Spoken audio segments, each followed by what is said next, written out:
Hi, I'm Paweł Spychalski, and first of all I would thank all my Patreon and YouTube supporters for their backing.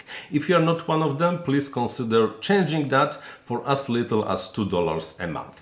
And now let's go to the main topic of the video, and the main topic of the video is the first, yes, and it's not ImmersionRC Ghost, because what I have over here is first, commercially first, because this thing was released, is public, you can buy it since like May 2020, 2.4 long-range radio system that used the same technology as the TBS Crossfire and FrSky R9, the LoRa modulation, chirp spread spectrum modulation, which offers amazing ranges, amazing receiver sensitivities, and they put a huge power amplifier on this thing, by the way.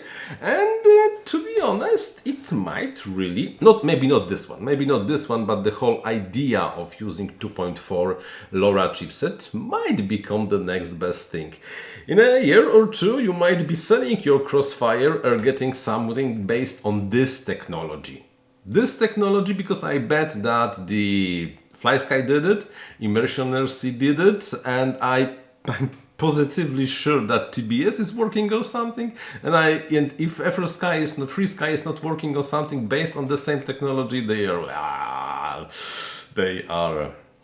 what's the word? No, I don't want to insult anyone. So what we're gonna do today, and today we will take a look at what is inside the FRM302, because it's something like that. It's a JR module with heavy and big JR module. There is also a small receiver, and finally a few closing words. But no, we will not fly it yet, we will not turn it on yet. This is a topic for a completely different video. So let me change the camera angle.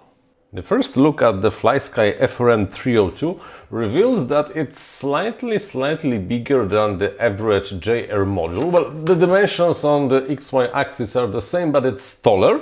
And it's kinda heavy. We of course have the antenna, and over here I have just a simple whip antenna with the RPSMA, interesting choice. And also in the set I got this, what they call the maple leaf antenna. However, this is the variant of the Yagi. This part acts as a reflector. We have two directors and a dipole over here, but we will not really talk much about the maple leaf antenna. This is really for the long range, because this is directional antenna, while this is omnidirectional antenna that you can use when you just want to fly somewhere relatively close to yourself. The module itself from the outside, some holes for ventilation. We will go into the details in a moment. XT30 connector if you want to, power this thing from external source. External internal power selection, which kind of makes sense because you don't always want to drain power from the main radio, and the micro USB port to upgrade the firmware. However, at the very moment I never updated the firmware yet because there are some problems with the web page. I cannot get it. This part will probably be covered in the separate video. Now let's open this thing, because what's inside of this baby is really kind of interesting stuff. So without further ado, let me remove 4 of the screws from here. Okay, 3 and 4th. Maybe I will just edit that thing later. Who knows? And after opening the module, we have some electronics and also the connector for the radio interface. Let's remove that. And now the big moment. I'm still hiding from you what's really like the biggest wow factor of this radio is. So 4 more screws. There's really like, they really put a lot of effort into securely putting everything inside of the FRM302. Is it good? I would say so, because definitely they decided that they want to have slightly more quality than maybe usually, and I really cannot argue with slightly more quality. Oh, come on! Come on. Okay, now we are talking. And now, okay, the button. The button. It's a pretty shiny button, by the way. And now, this is the radio. This is the main board and RP connector, and look at the size of this heatsink. Not only it has the huge, really huge and heavy heatsink connected to vertical board, because there are two boards, horizontal and the vertical. The horizontal is the electronics that drives everything, while the vertical is the radio module with the power amplifier, because this thing has the power amplifier, I think something around 13 to 20 decibels. I'm not really 100% sure. This thing also has a small fan for cooling this thing. Why? No, it's not really an overkill. Well, it slightly is an overkill, but not that much. The problem is that with increased frequency, and this thing works with 2.4 gigahertz, you lose on efficiency of the energy conversion. The lower the frequency, the less energy will be wasted on heat, and the higher frequency, the more heat will be accumulated on the radio chipset, because here we have the radio chipset and here we have, I think this is the power amplifier, but I'm not really 100% sure of that, but it looks like, because it's connected over there. This thing, when using the high power, will really heat a lot, and it's a good thing that they put such a big activated by the temperature, by the way, cooling inside. So this is good. This is good. The receiver for the FRM I have here is the FTR16S. It's a receiver more or less of the size of the R9 Mini, R9mm, maybe slightly bigger, but not really.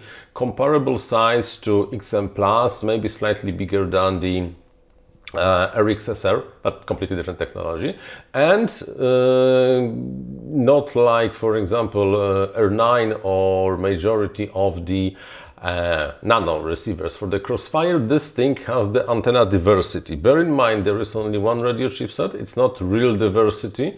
There is the antenna comparison circuit between it hits the Semtech SX12xx radio chipset, LoRa radio chipset, that works in the 2.4 gigahertz band, and then by checking the preamble of the LoRa packet, it decides which antenna has the best reception, and then uses this this antenna, switches this to the chipset, or at least this is my assumption how they did it. This is definitely not the full diversity, and because there is only one chipset, and the SX1281 cannot do two antennas, so there is the antenna switcher circuit somewhere. Let me get my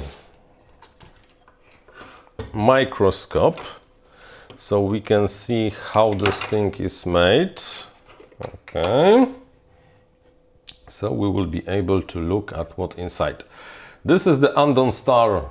I don't remember the number, but it's really pretty decent microscope I got like a few weeks ago, and I think this is a really nice way to give extra details. Here on the receiver, this looks like a F03, but I'm not really 100% sure. Maybe it's a different CPU. Does not really look like. Can anybody decode what's over here? F01? Okay, this is not really something very important. Here, however, we have, yeah, this is the chipset, the radio chipset, the heart of the receiver. It's the Semtech SX1281, the top line. This is the cheaper brother of the Semtech SX1280 without the ranging capability, because this series of radio chipset, LoRa chipset, can measure the distance between the transmitter and the receiver via the telemetry, but it has to be 1280, not 1281. This is slightly cheaper, but I bet for our need this is more than enough. The soldering, I'm not impressed with the soldering, automated soldering. On the other hand, they took some effort, for example, got some kind of the glue on the antennas, so this is good, they should not disconnect. It's not the best, not the worst, so 3.5. 3.5 we should survive.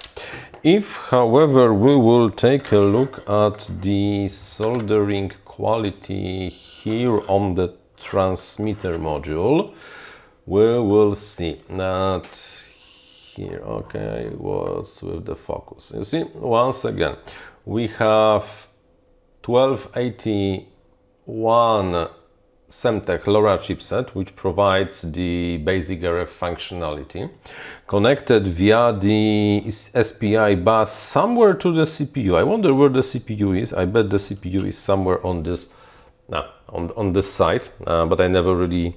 This is not something you can open at home because this board is soldered to this board, and yeah, I will not unsolder everything. And this chipset, this big one, where is the big one? Where is the big one? What's the big one? The big one over here.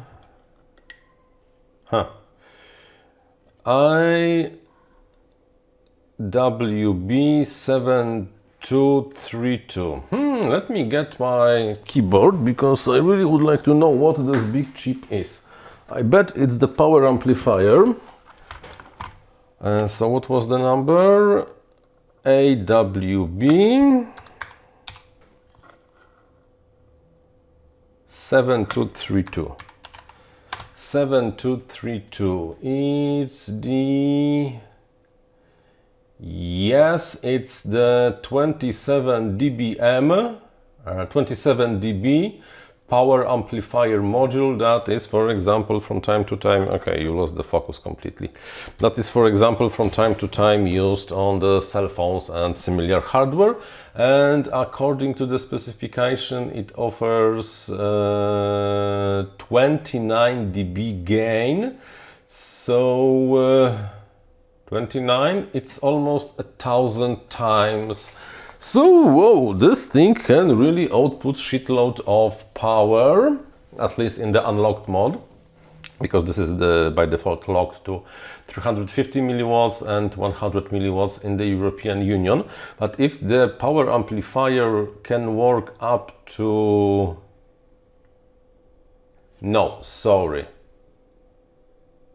27 dBm of LTE. So okay, 29 dBm, so almost 1,000, let's say 800 times, and 17. Ooh, this is really like watts and watts and watts of power, something like 5 in total. Okay, we will not go that way because this makes no sense. The last thing we can check is we can check the quality of the antennas.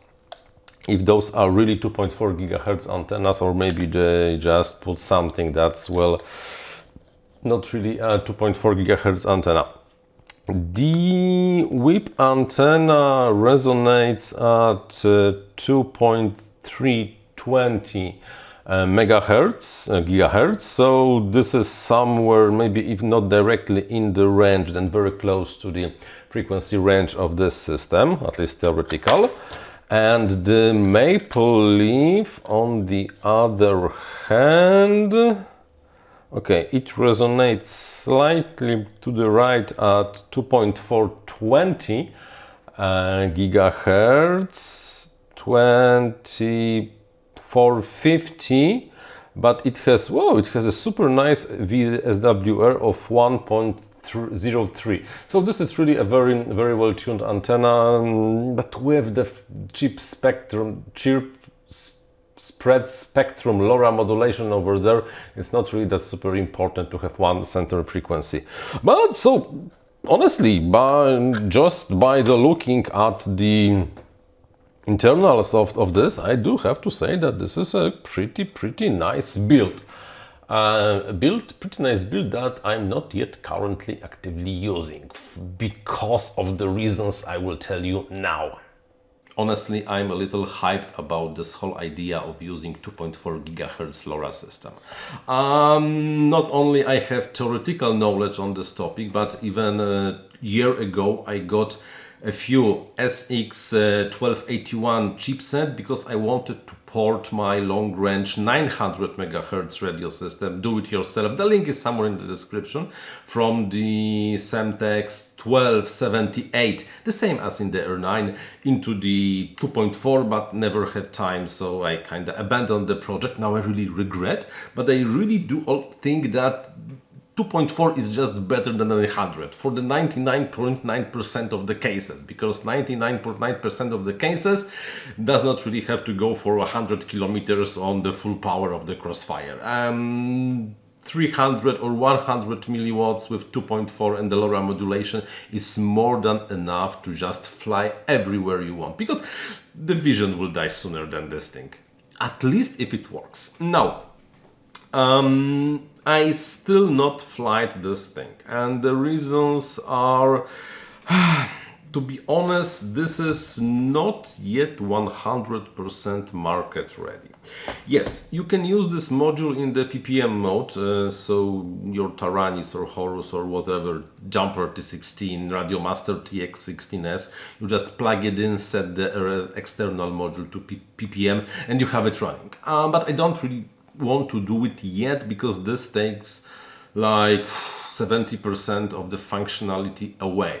There is no way to have multiple binds, to drive the power, to have all the settings that you can have for this thing. So I'm waiting, and the OpenTX is not officially supporting this. The same situations as with ImmersionRC Ghost, and I'm trying to find the radio and the correct OpenTX version that will reveal the support for this radio in the serial port mode. I know it should be working, but somehow even working with the FlySky, I'm unable to find the correct version. So I'm still waiting, and I think exactly the same situation is with the Gal Kremer, who also tested this radio, but also never really got this to work in the serial mode. So we are still waiting. If I hope that in the next week I will be able to get the radio support for this. I will be able to change something.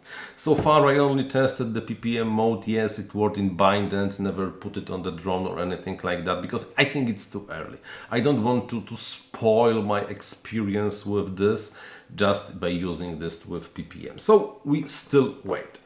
And because of that, you might actually expect slightly more materials on this topic and the 2.4 GHz long-range system in general, because I'm really hyped about them, and I wish I was slightly bigger influencer and someone decided to send me a test unit of ImmersionRC Ghost. If anybody listens to this from the ImmersionRC, please give me a call. I really would like to get my hands on the Ghost and compare this with the Ghost and push the hype slightly more, because I do really think that this is the next best thing since the sliced bread. At least I hope so. Okay, thank you very much for watching, and until the next one, right?